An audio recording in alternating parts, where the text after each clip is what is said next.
everybody, I'm Miss Karen at Adams Memorial Library. Welcome to our August Inquire Within program. So this month, the Inquire Within program is all about trees. So just a great time of the year to go outside. You can go for a walk with your family, you can get out and explore, and you can make friends with trees. Old trees, new to you trees. This is a good time to get outside and really check out some trees. So the kit we have for you this month has different activities and some craft materials to do things that are involving trees. We will have these kits down in the children's room. You can come down and pick one up, or you can always call us and reserve kits, and we can have them available for you through curbside service. So you can just drive up and pick up your kits and head out tree searching. But some of the activities this month from different PBS kids shows include going on a nature walk like Daniel Tiger. So Daniel and his family always like going on walks, and so here's some information about what you could do for a walk. And one of the things you could do on your walk is go on nature scavenger hunt. On this paper, when you see the things, if you'd like, you can color them, you can mark them off, but maybe you'll see some trees on your walk. Maybe you'd have trees with pine cones, mark different leaves. So if you're going for a walk and you're looking for trees, you can play along with Daniel's scavenger hunt and see what you can see. Or you can always play nature observation bingo with Eleanor from Eleanor Wonders Why. So some of the things are already marked on here, like feel the breeze, touch the grass, see the sunlight, but there are lots more things you can mark. So if you wanted to, you could mark different kinds of trees that you're hoping to see, or different birds, however you want to do it, and you can arrange them on your bingo card here, and then when you get 4 in a row, if you get 4 first, you get to call bingo, nature observation bingo. But even if you don't win, you'll still get to go outside and see a lot of different fun things. So you can see what you see when you go out with your bingo card.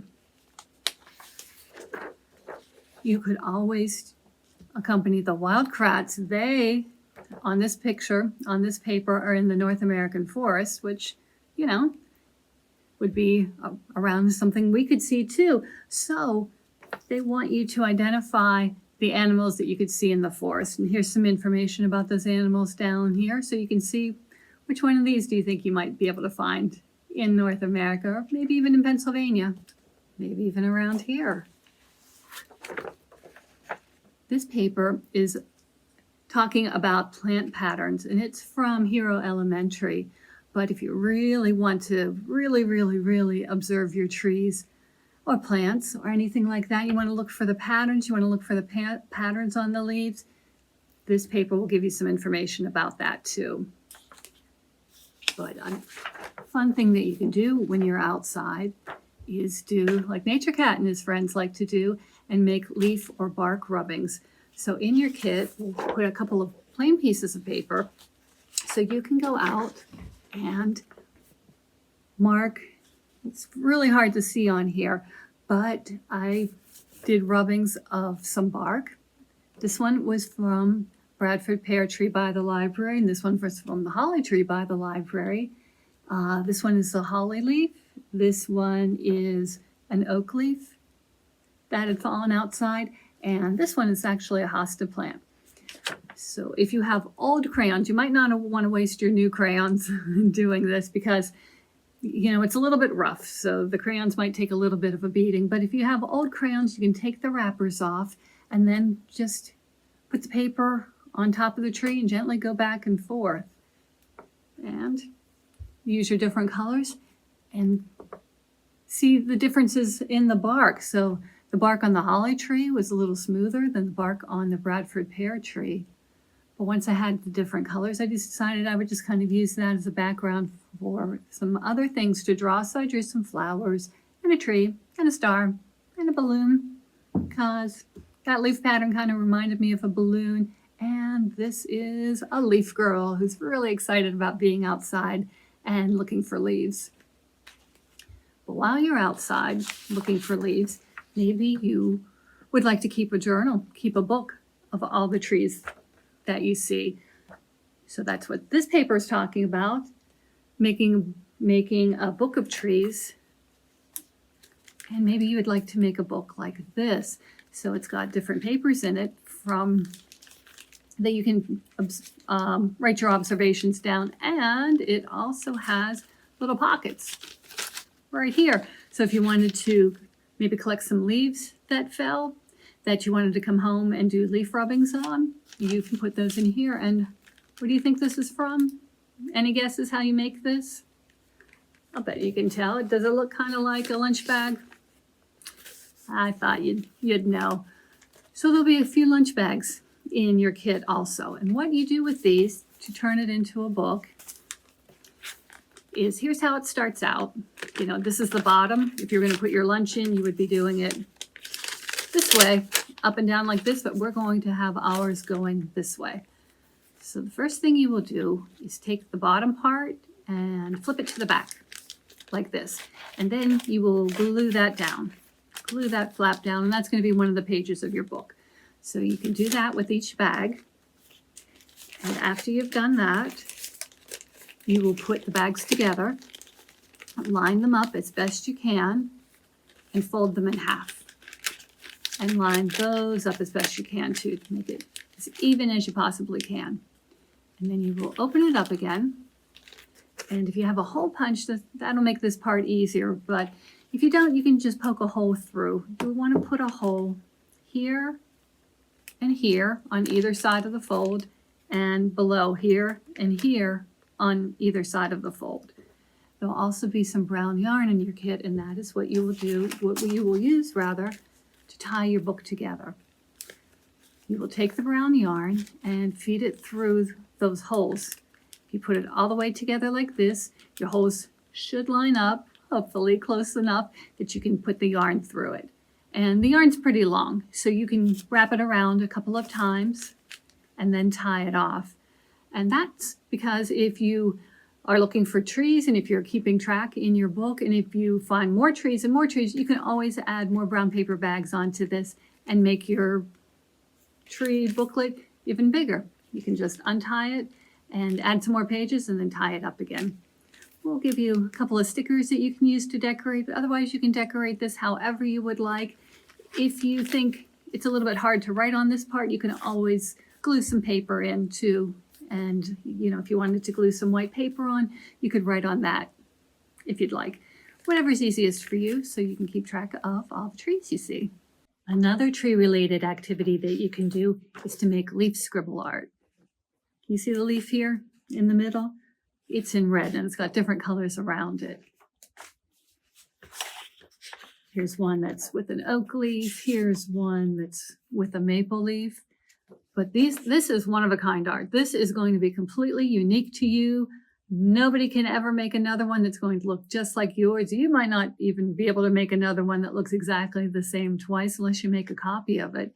Because what you do is take one of the leaf templates. Well, it's not really a template for this because you're not cutting it out. You're just going to work on here. So one of the leaf patterns on here, there's a smooth leaf pattern.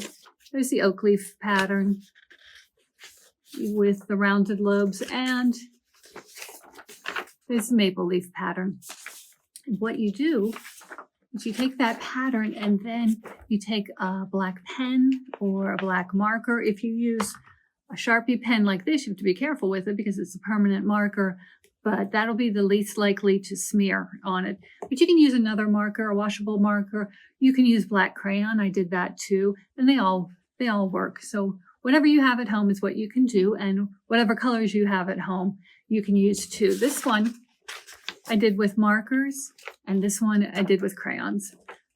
This one was crayon too. And I kind of like the crayon ones that are a little bit lighter. But if you like markers, you can do it that way. If you have, oh, I don't know if you have paints at home, you could try it that way. But what you do, once you decide which one you're going to do first, what kind of leaf you're going to use, you just start making scribble marks on it with your black crayon or pen. And you can go round and around. You could do swirls. You could do straight lines. You can do it however you would like. So when you finish with that, you're going to have what looks like a lot of little pieces, like pieces of a stained glass window or puzzle pieces that are all together. And then if you would like, you can color all of those little shapes a different color.